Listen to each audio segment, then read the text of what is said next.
Hello Summa fam, welcome back. This is your buddy Akira back again. Finally we are into OG week. OG. Just come breathe. Sujit bro, what the hell you did bro? So to be frank, movie బయట ఉన్న expectations ని అస్సలు meet అవ్వలేదని చెప్పాలి. Because of childish story writing. అసలు story అయితే చాలా చాలా చైల్డిష్ గాను చాలా ఇమ్మెచ్యూర్ స్టోరీ లాగా అనిపించింది. సో గతంలో పవన్ కళ్యాణ్ మూవీస్ ఏవైనా కానీ ఓవర్ ఎక్స్పెక్టేషన్స్తో హై ఎక్స్పెక్టేషన్స్తో వస్తే ఆ మూవీస్ డిసప్పాయింట్ చేశాయని చెప్పాలి. ఒక జల్సా మాత్రం కొంచెం మీట్ అయిందని చెప్పుకోవచ్చు, కానీ మిగతా ఏ మూవీస్ కూడా అంత మీట్ అవ్వలేదని చెప్పాలి. సో లాస్ట్ 1-2 వీక్స్ నుంచి ఎక్కడ చూసినా ఓజీయే. కళ్ళు మూస్తే ఓజీ, కళ్ళు తెరిస్తే ఓజీ. ఇంకా ఎక్స్పెక్టేషన్స్ ఎక్కడికి వెళ్ళిపోయినాయి అంటే ఒక తారాస్థాయికి వెళ్ళిపోయినాయని చెప్పొచ్చు. అంత ఎక్స్పెక్టేషన్స్ ఉన్నప్పుడు ఈ cinema definitely will expect something. So వాటిని మీట్ అయిద్దా అని ఒక సందేహం నాకు కలుగుతూనే ఉంది, ఎందుకంటే ఇది ఒక 5 years బ్యాక్ రాసుకున్న స్టోరీ.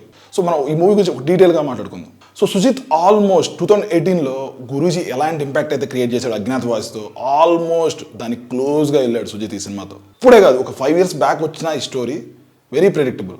ఇది ఎలా ఉందంటే ఒక 5-10 years బ్యాక్ ఎవరైనా కొత్తగా ఫిల్మ్ మేకింగ్లోకి వస్తే ఒక వేగ్గా ఏదైనా స్టోరీ అనుకుంటే ఎలా ఉంటుందో ఎగ్జాక్ట్లీ అలాగే ఉంది ఈ story. So first half story వచ్చేసి where is OG, second half story వచ్చి వేర్ ఇస్ ద కంటైనర్. ఇదే సినిమా కథ, ఇంకేమీ లేదు. కొత్తగా ఏం జరిగింది? అనుకునేదే అయింది. ఎగ్జాక్ట్లీ, కొత్తగా ఏం జరిగింది? అనుకున్నదే జరిగింది. ఏంటి బ్రో సినిమా అసలు అంత బాగాలేదా, మరీ అంత తీసేసినట్టు మాట్లాడుతున్నావు ఏంటి? ఫ్యాన్స్ కొంతమంది బాగానే ఉందంటున్నారు కదా. అలా అంటున్నారంటే దానికి ఒకటే ఒక రీజన్, ఈ సినిమాలో కెమెరా వర్క్, సినిమాటోగ్రఫీ ఈ సినిమాలో ఒక ఇంటర్నేషనల్ స్టాండర్డ్స్లో ఉందని చెప్పాలి. దానివల్ల పవన్ కళ్యాణ్ గారి స్క్రీన్ అపీరెన్స్ ఒక నెక్స్ట్ లెవెల్కి వెళ్ళిందని చెప్పొచ్చు. దాన్ని ఎంజాయ్ చేయొచ్చు మనం. ఆ కాస్ట్యూమ్స్ కానీ, ఆయన స్టైల్ కానీ, ఆయన స్వాగ్ కానీ చాలా మంచిగా అనిపిస్తుంది. కానీ ఒకసారి మన థియేటర్లోకి వెళ్ళాక సినిమా స్టోరీ అనేది చాలా ఇంపార్టెంట్. సినిమా ఎంత ఎంగేజింగ్గా ఉంది, సో త్రూ అవుట్ ఒక ఎంటర్టైన్మెంట్ అనేది వచ్చిందా, ఒక ఎగ్జైట్మెంట్ అనేది కలిగిందా అనేది చాలా ఇంపార్టెంట్. అలాంటివి ఒక సినిమాటోగ్రఫీతో మనం క్రియేట్ చేయలేం. సో ఈ మూవీ ఆ ఎక్స్పెక్టేషన్స్ కానీ, ఆ హైప్కి కానీ దరిదాపుల్లో కూడా లేదు.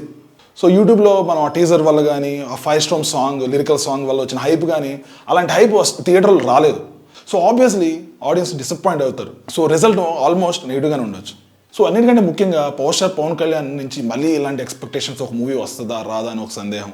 ఎందుకంటే ఆయన పాలిటిక్స్లో బిజీగా ఉండడం, సినిమాలు ఇంకా ఇంత హైప్తో అంత టైం ఇచ్చి చేస్తారా లేదా అనేది కూడా ఈ సినిమా మీద ఎందుకో ఆడాలి అన్న ఒక ఫీలింగ్ అందరికీ కలిగింది. బట్ సుజిత్ స్టోరీ రైటింగ్ ఈ సినిమాని ఒక లెట్ బ్యాక్ అని చెప్పొచ్చు. ఫస్ట్లో ఒక 15 minutes 20 minutes స్టోరీ మంచిగా నడుస్తూ ఉంటుంది, కానీ పవన్ కళ్యాణ్ గారు ఫస్ట్ హాఫ్లో చాలా తక్కువ సీన్స్లో కనపడతారు. సో అదొక డిసప్పాయింట్మెంట్ అని చెప్పొచ్చు. ఇంకా సినిమా వెళ్ళే కొద్దీ స్టోరీ ఆ ఎక్సైట్మెంట్ అది క్రియేట్ చేయపోయేసరికి పోస్టర్ అపిరెన్స్కి కానీ, ఒక ఎలివేషన్స్కి కానీ అంత ఇంపాక్ట్ క్రియేట్ చేయలేదు. సో పోస్టర్ స్క్రీన్ అపిరెన్స్ కానీ, పర్ఫార్మెన్స్ కానీ టాప్ నాచ్ అని చెప్పుకోవచ్చు. ఎందుకంటే ఇంతకుముందు ఎప్పుడు ఇంత స్టైల్గాను కాస్ట్యూమ్స్ దగ్గర నుంచి హెయిర్ స్టైల్ వరకు కూడా చాలా టైం తీసుకొని షూట్ చేసినప్పుడు 4-5 years అయింది షూటింగ్ ఈ movie.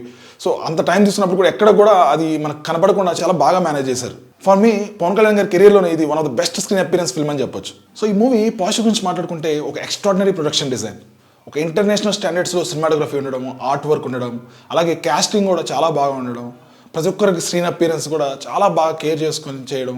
The quality of the film looks very top notch. ఇంతకుముందు మన తెలుగు మూవీస్ కంపేర్ చేసుకుంటే, పవన్ కళ్యాణ్ మూవీస్ కంపేర్ చేసుకుంటే ఆ డిఫరెన్స్ చాలా క్లియర్గా తెలుస్తుంది. సో ఆ పాయింట్ ఆఫ్ వ్యూలో ఈ మూవీ కొంచెం ఫ్యాన్స్కి సాటిస్ఫైయింగ్గా అనిపించవచ్చు. ఇంకా పవన్ కళ్యాణ్ గారి పర్ఫార్మెన్స్ కానీ, అలాగే తమన్ బీజిఎం అక్కడక్కడ ఎలివేషన్స్ కానీ చాలా మంచిగా అనిపించింది. సో ఇంకా మూవీ పవన్ కళ్యాణ్ టైటిల్ కార్డుతో స్టార్ట్ అయినప్పుడు వచ్చే హై కానీ, ఇంకా నాన్ చాక్ ఫైట్ కానీ, ఇంకా ఇంటర్వెల్లో వచ్చే ఒక హై కానీ, ఆ ఫైట్ సీక్వెన్స్ కానీ చాలా మంచిగా అనిపిస్తుంది. సో ఈ మూవీకి ఇవన్నీ కొంచెం పాజిటివ్గా అనిపించవచ్చు. సో ఇంకా నెగిటివ్స్ విషయానికి వస్తే wrong story selection, predictable screen play, ఇంకా అలాగే కొన్ని సీన్స్ చాలా ఇరిటేటింగ్ అనిపిస్తాయి. ఫర్ ఎగ్జాంపుల్ ఒక 5 years కిడ్ తన ఫాదర్ని బై మిస్టేక్ గన్తో కాల్చడం, ఇలాంటివన్నీ కూడా చాలా యాక్సెప్ట్ చేయలేము మనం. సో ఇంకా ఇమ్రాన్ హష్మీ క్యారెక్టర్ కూడా చాలా రొటీన్గా అనిపించింది. వినయ విధేయరామలో వివేక్ ఒబెరాయ్ క్యారెక్టర్ ఎంత డిసప్పాయింటింగ్ అనిపించిందో, ఈ క్యారెక్టర్ కూడా అంతే డిసప్పాయింటింగ్గా, జనాలు అంత గుర్తుపెట్టుకునే క్యారెక్టర్లా అయితే అనిపించలేదు. సో ఈ మూవీ ఎక్స్పెక్టేషన్స్, అలాగే ఇంకా పవన్ కళ్యాణ్ గారు మళ్ళీ ఇలాంటి ఒక ఔరాతో ఇంకో సినిమా వస్తుందా రాదా అనే సందేహం, వీటన్నిటి వల్ల ఈ ఎక్స్పెక్టేషన్స్ మధ్య ఈ సినిమా ఒక రాంగ్ స్టోరీ సెలక్షన్ వల్ల నిలబడలేకపోయిందని చెప్పొచ్చు. సో అలాగే ఇంకా సుజిత్ గారు కూడా ఈ 5 years మర్చిపోయి ఆయనకున్న ఒక టెక్నికల్ బ్రిలియన్స్ని ఒక మంచి స్టోరీతో మళ్ళీ గుడ్ కంబ్యాక్ చేస్తారని నేను ఎక్స్పెక్ట్ చేస్తున్నాను. అండ్ మోస్ట్ ఇంపార్టెంట్లీ ఈ సినిమాలో యాక్ట్ చేసిన ప్రతి ఒక్కళ్ళు కూడా చాలా బాగా చేశారు. The only reason wrong story selection. టెక్నికల్గా చాలా బాగుంది, ఆర్టిస్టులు బాగా పర్ఫామ్ చేశారు, బట్ ఒక రాంగ్ స్టోరీ ఉన్నప్పుడు ఒక ఎంగేజింగ్గా మనం తీసుకెళ్ళాం. So I really hope Sujit Garu will make a good comeback with the next film. So finally the rating I would be giving for this film 2 out of 5. Thank you for watching. Signing off.